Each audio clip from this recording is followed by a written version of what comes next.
네, 주식은 꺾였다고 하시는데 네. 네, 다시 꺾인 거를 이제 복원하러 가야죠. 네. 네, 우리 미래에셋증권 압구정 WM의 정웅 선임 매니저 모시겠습니다. 안녕하세요. 안녕하십니까. 네, 반갑습니다. 네. 또 지난주에 이어서 이번에도 축구가 또 있네요. 저희 방송하고 나서. 그러니까 안 겹치면 돼요. 네. 저희가 네. 방송할 때만 안 하면 됩니다. 네. 저 불이나게 가서 이제 축구 봤는데 네. 그래도 이번 16강 네. 이제 8강 오늘 한번 좀 기원해보고 네. 이번엔 스코어 어떻게 되실 것 같습니다. 제가 네. 가나전을 틀려가지고. 틀려갖고. 근데 3대1 이긴다고 했다가 네, 3대 네. 졌는데 브라질전은요 1대0 승리 예. 하겠습니다. 저는 2대1 승리. 네. 저는 3대2로 하겠습니다. 3대2요? 예. 이런 때는 한번 난타전을 해야 재밌지 않겠습니까? 그런가요? 예. 알겠습니다. 텔레스코 기대해 보겠습니다. 네, 예. 네. 일단 이제 지난주에 시장이 그래도 흐름은 나쁘진 않았습니다. 네. 예, 나스닥이 한 주간 2% 정도 올랐기 때문에 중간에 좀 말씀드렸던 여러 가지 이벤트 중에 가장 핵심은 파월의 완화적 발언들이 가장 이제 핵심이 됐고 이제 사실 아까 뭐 장 부사장님께 말씀하신 대로 달러가 약세로 가면서 전반적인 분위기는 좋아졌다. 네. 이렇게 보여지고요. 일단 이제 고용 지표 발표와 함께 이제 가장 중요했던 PC 물가 지수가 PC 지수가 일부 둔화가 됐습니다. 맞아요. 예. 일단 뭐 가장 중요하다고 이제 금요일 날 좀 말씀을 좀 드렸었고 금요일 전에 목요일과 금요일 그래서 바이든도 물가 오름세가 둔화됐다는 관련 성명이 있었고 10월 인플레이션이 완화되고 소득이 증가했다는 게 핵심이었고요. 네. 일단 이제 10월 PC 가격 지수는 전달 대비해서 0.3% 그리고 6% 이내로 좀 들어오는 거는 이제 근원 PC가 이제 파월이 가장 중요하게 보는 지표잖아요. 그렇죠. 근데 이제 전월 대비해서 0.2%와 그리고 전년 대비해서 5%로 좀 들어왔다. 네. 그래서 이제 상승이 좀 둔화가 되면서 속도 조절에 대한 기대감을 지금 가질 수 있었던 부분이고요. 네. 일단은 이제 뭐 ISM 지수 같은 경우는 4.9% 49? 예. 맞나요?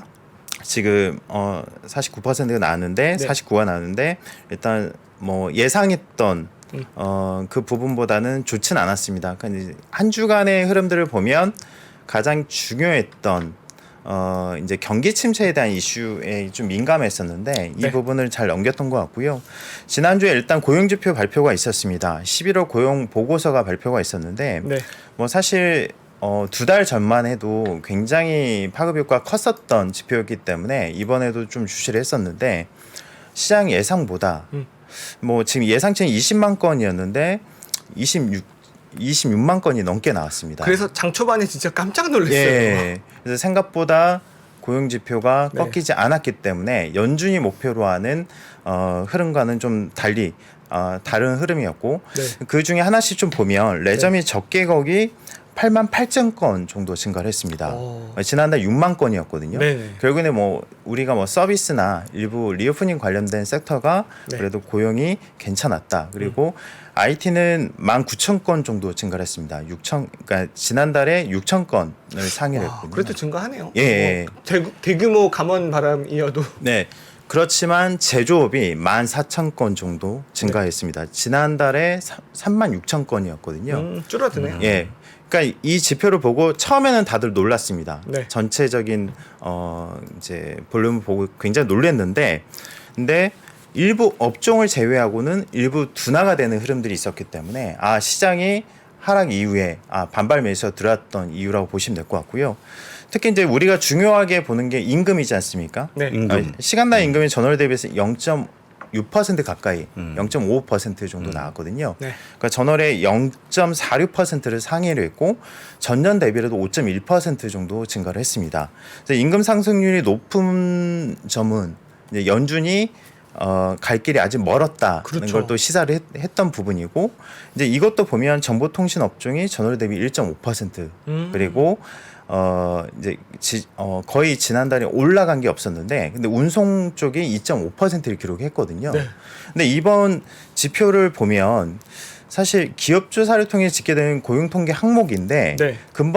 이번에 서베이 응답률이 현저하게 낮았습니다. 근데 왜 운송 쪽에 유난히 네. 크게 작용을 했냐면 퇴직금 지급 등 일시적 요인들이 이제 평균 임금을 좀 높였던 부분이거든요. 네. 그러니까 이번 그 임금 관련된 임금 상승률은 좀 왜곡된 부분이 일부 있지 않나. 예, 그렇게 좀 보고 있고요. 야, 이러면 안 되는데 그죠? 예, 그래서 이제 그런 분석과 함께 이로 인해서 FOMC에서 당연히 0.5% 금리 인상 분위기로 유지가 됐고 네. 내년 이제 연준이 인플레이션은 잡되 이제 내년은 이제 문제가 뭐냐면 고용 시장의 경착륙을 더 걱정해야 될 거다. 왜냐하면 어차피 점도표 상에서는 내년 실업률이 4.4%까지 올라갈 거잖아요. 네네. 그래서 지금 이번에 실업률 3.7%가 나왔습니다. 네. 지난달과 동일했고요. 이제 보면은 고용 참여율이 전달에 62.2에서 62.1%로 감소를 했습니다. 일부 감소가 됐고요. 이제 일단은 예상을 상회한 견조한 모습을 보였기 때문에 시장에서는 굉장히 놀랬던 상황이었고 다행히 뭐 실업률이 3.6% 내외 정도까지 내려가는 그런 상황들은 아니었거든요. 네. 그래서 이제 이런 부분들은 최악이지 뭐 아주 좋지는 않았지만 최악은 아니었다. 아직 한 명당 일자리 수가 1.7개 정도 있습니다. 아, 그렇게 많아요? 예. 거의 지난번에는 한 몇 달 전만 해도 2개 정도, 1.9개 정도였죠. 네, 2개 조금씩 아직도, 내려오고 아직도. 있는 거고요.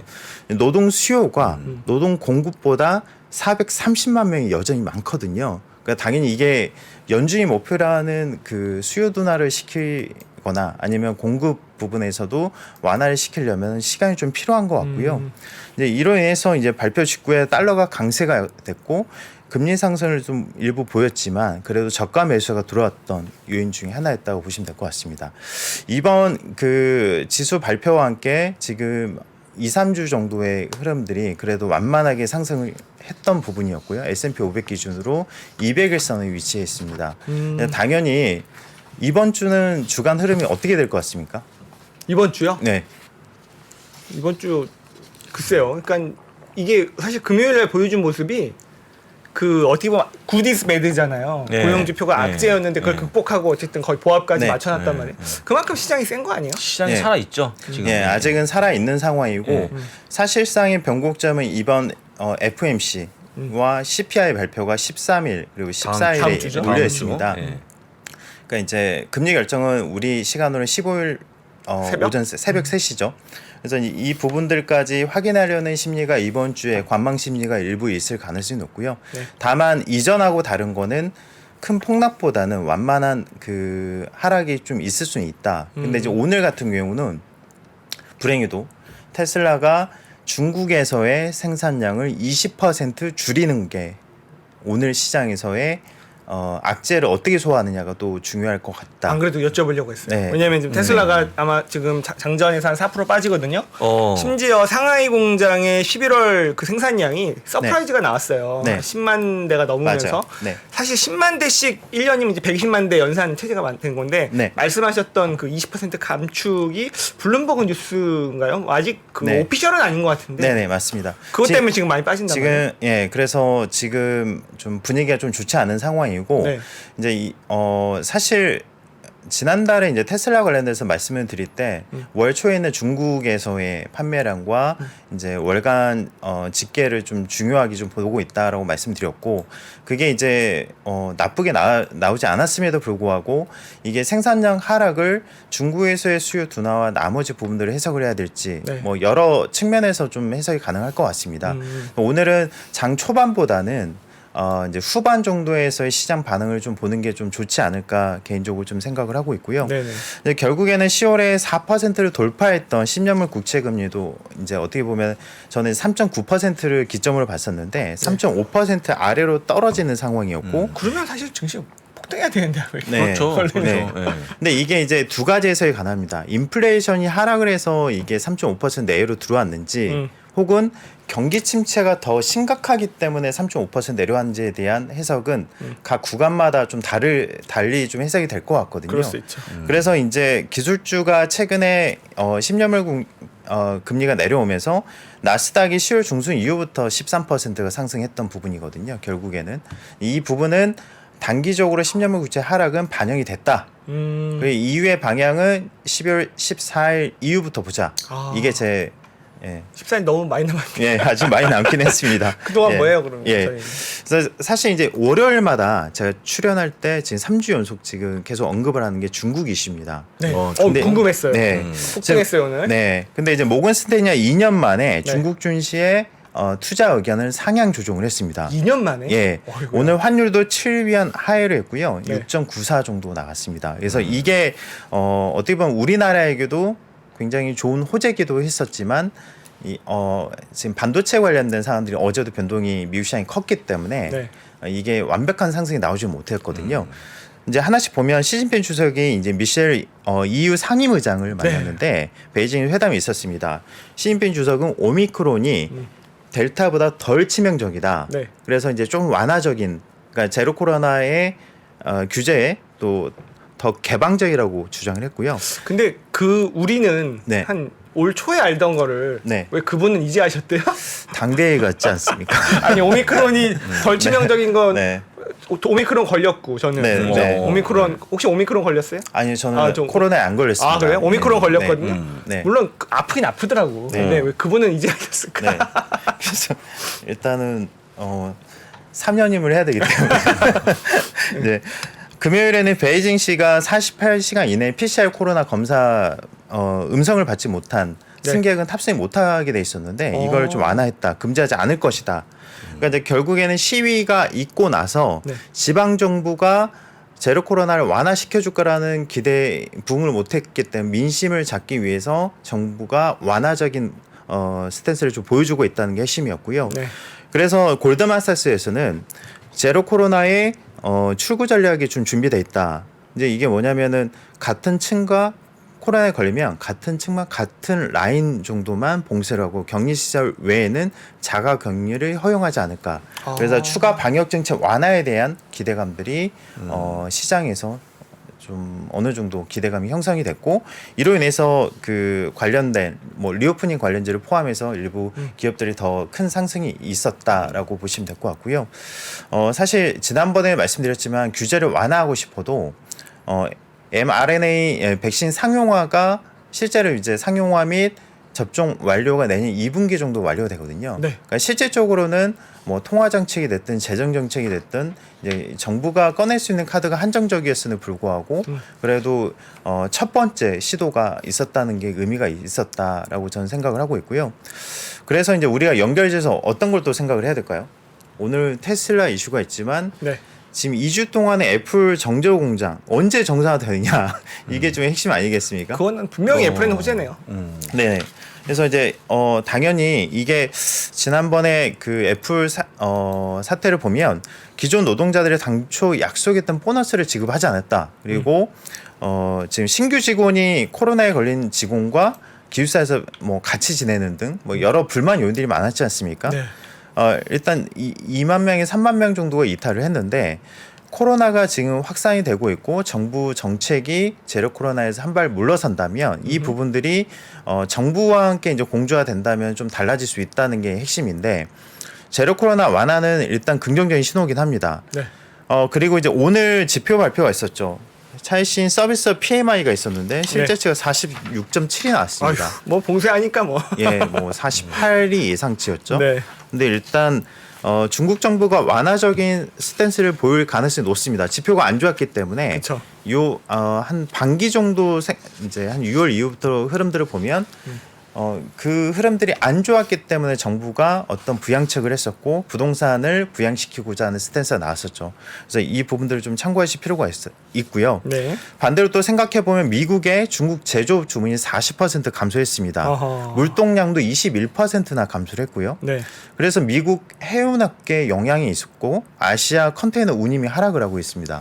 그래서 현대 LNG 해운에 따르면은 내년에 네. 2.5% 정도 감소할 거다. 그리고 내년까지 해운에 좀 부정적 영향이 있을 거다라고 언급을 했습니다. 그만큼 내년 전망이 좋지 않기 때문에 지금부터 제로 코로나를 계속 유지한다는 건 거의 불가능에 가깝지 않나. 하지만 치명률을 낮추기 위해서 빠른 어떤 조치가 좀 필요할 거다. 이 조치가 나왔을 때 중국이 추가적인 상승이 가능하겠지만 단기적으로는 변동성은 좀 남아 있다라고 저는 생각을 하고 있고요. 변동성. 지금은 이제 완벽한 상승을 좀 이끌기는 좀 힘들지 않을까 생각을 하고 있고요. 네. 우리가 또 투자 아이디어를 생각을 해본다면 미국과 중국의 분쟁이 아직 끝나진 않았습니다. 네. 당연히 예전에 2019년 화웨이 사태 때 보면 네. 화웨이가 지금까지 살아남았다면 삼성을 제치고 1위가 됐을 확률이 굉장히 높았습니다. 스마트폰. 예, 스마트폰에서요. 그럼 잘한 거네요. 네. 우리한테는. 예, 근데 그래서 방어막 방파제 역할을 해준 거죠. 네. 대신에 안드로이드에서의 경쟁력이 약화됐고 실제적으로 애플이 1위로 올라서는 하나의 또 역할을 해줬던 부분이거든요. 그 네. 알맹이를 애플이 먹었네요. 예, 그렇죠. 대신에 이제 삼성은 그 5G 통신 장비 부분에서 또 수혜를 받았었죠. 네네. 마찬가지로 화웨이에 좀 안 좋았던 기억이 미디어텍이라는 회사를 굉장히 크게 만들었던 맞아요. 거죠. 예. 그래서 이제 이런 위기 속에서 또 어떤 중국 업체들 혹은 그 이외에 뭐 한국의 일부 업체들에게는 좀 기회가 되지 않을까 저는 생각을 하고 있고 네. 거기에 맞춰서 우리가 또 생각해야 되지 않겠냐 좀 저는 투자자분들께 좀 말씀을 좀 드리고 있는 상황이고요. 일단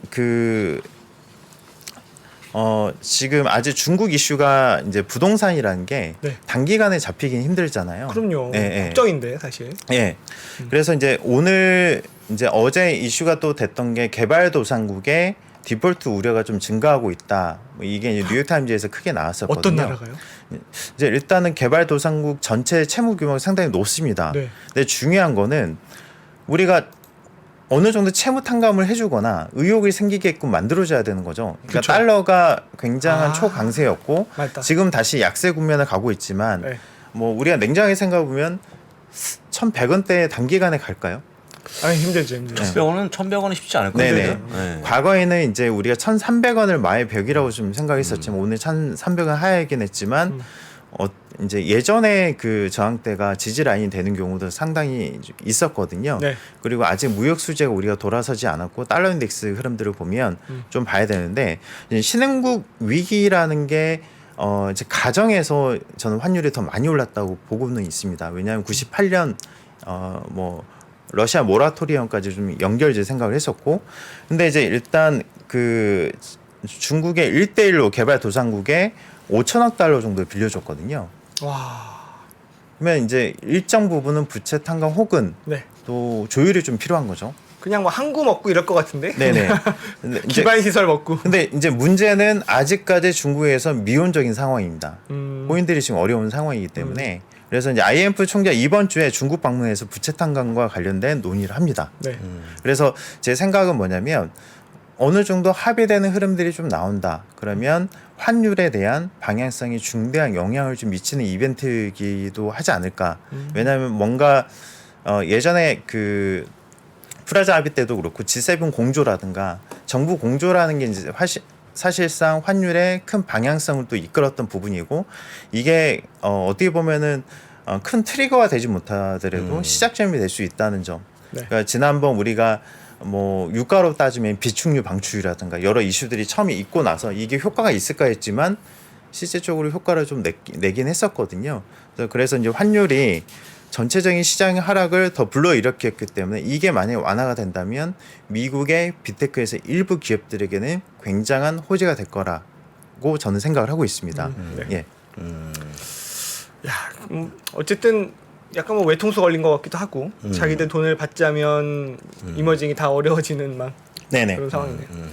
그리고 이제 지난주에 미리 말씀드렸던 게 4일날 이제 오페 플러스 회의에서 감산에 대한 이벤트가 있다. 네, 이런 부분을 좀 말씀드렸었는데 10월에 이미 하루에 200만 배럴 맞아요. 감산 유지를 방침을 했죠. 이제 이걸 유지하기로 했습니다.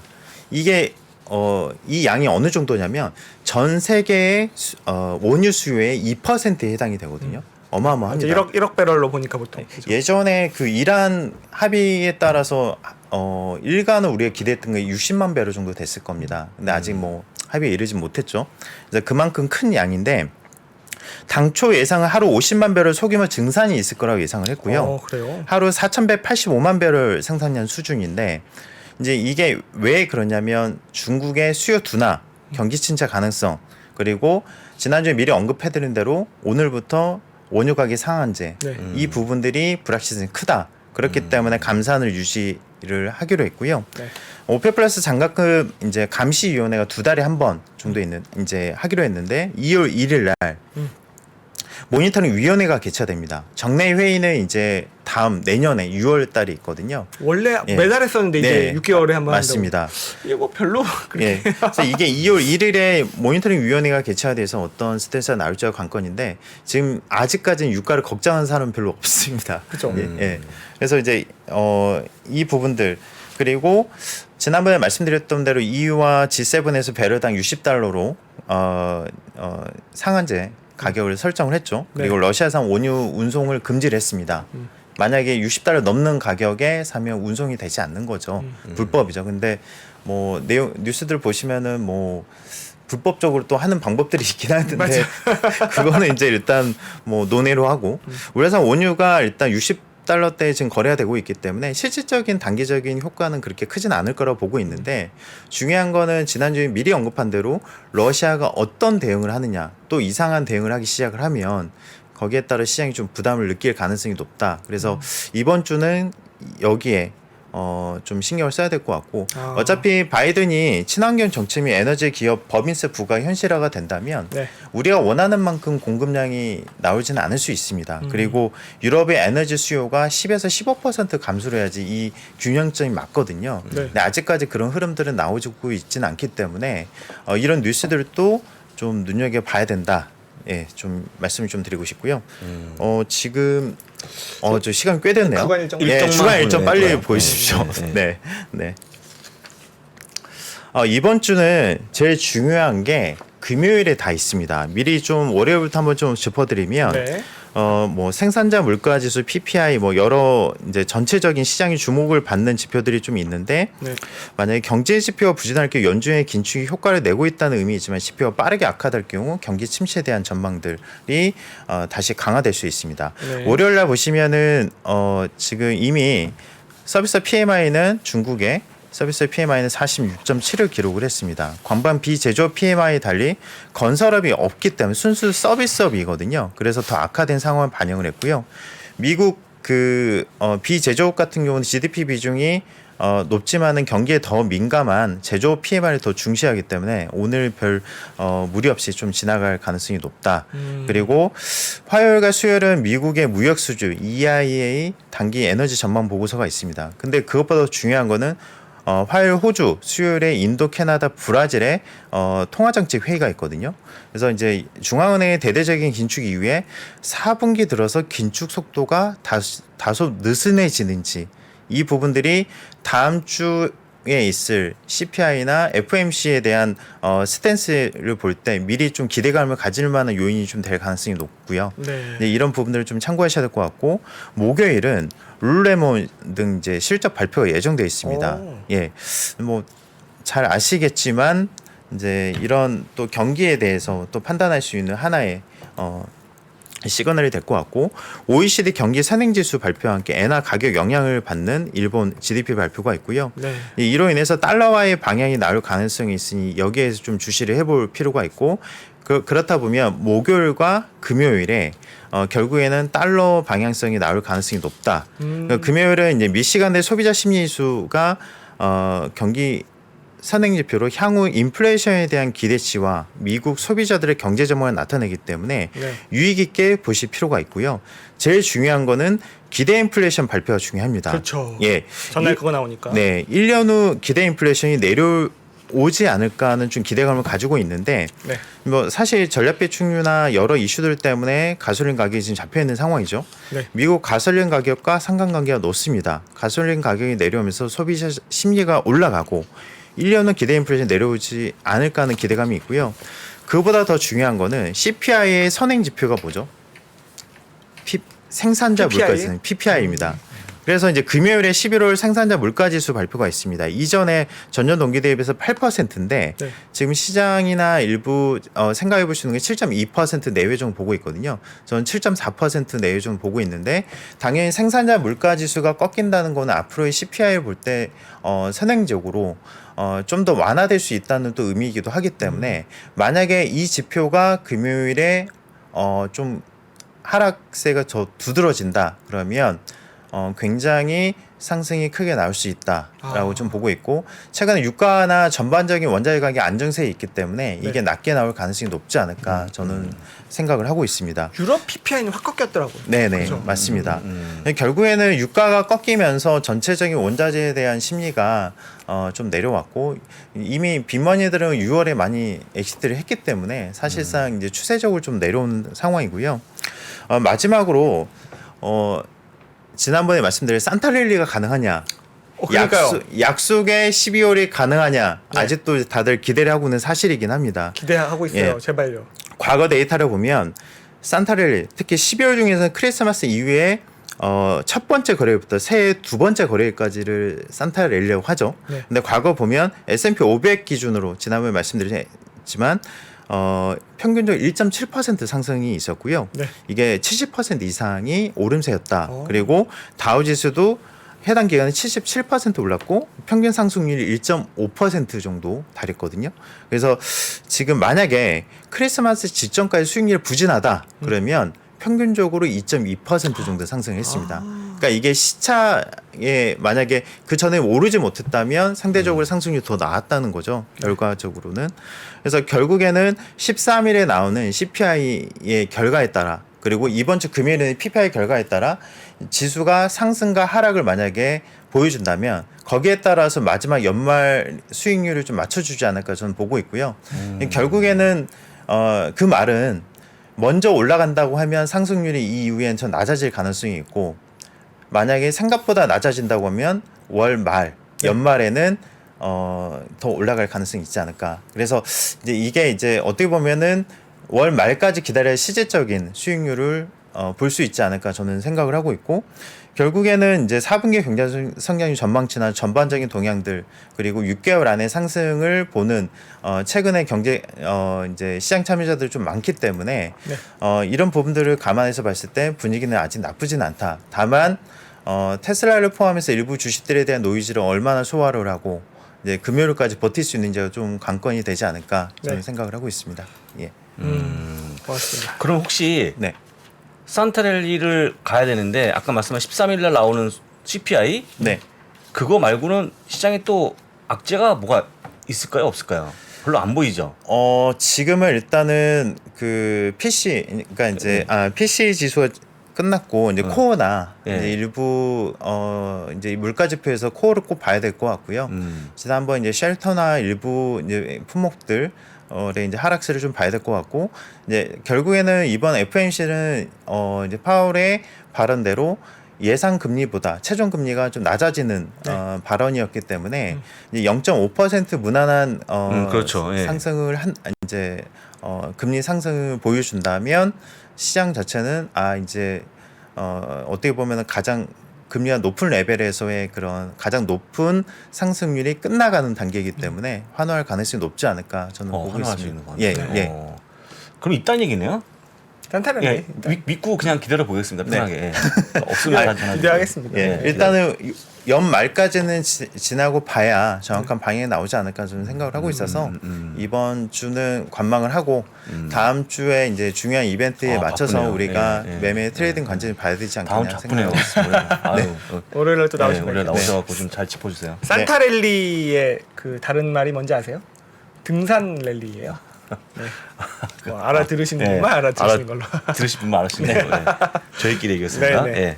자 그러면은 네. 오늘도 고생 많으셨고요. 네. 들어가셔서 뭐 어떻게 일본전 보십니까? 네, 봐야죠. 그러면은 예. 그러면은 한국전 보시고 네네. 내일 그럼 거의 밤새고 나가시는. 네, 반세고 나올 것 같습니다. 부럽- 그러면 미국 주식도 봐야죠. 지금. 그리고 근데 내일 어쨌든 방송은 안 하시니까. 네네. 부럽습니다. 알겠습니다. 네, 그러면 네. 조심히 귀가하셔서 네. 축구 재밌게 보시기 바랍니다. 네. 고맙습니다. 감사합니다. 2023년 투자 계획을 고민하고 계십니까? 2022년을 돌아보고 내 종목을 점검해 볼 시간. 그래서 준비했습니다. 반도체, 2차 전지, 자동차, 인터넷, 바이오, 그리고 국내와 글로벌 투자 전략까지 각 분야 베스트 애널리스트만 모셨습니다. 2023 베스트 투자 전략. 이번 강의는 사전에 설문조사를 통해 투자자분들이 진짜 궁금해하는 내용을 담았습니다. 12월 22일 목요일까지만 제공되는 3프로TV 다이어리 캘린더 세트와 수강료 37% 할인 혜택을 절대 놓치지 마세요. 자세한 내용은 영상 하단 링크 또는 네이버에 3프로TV를 검색하세요.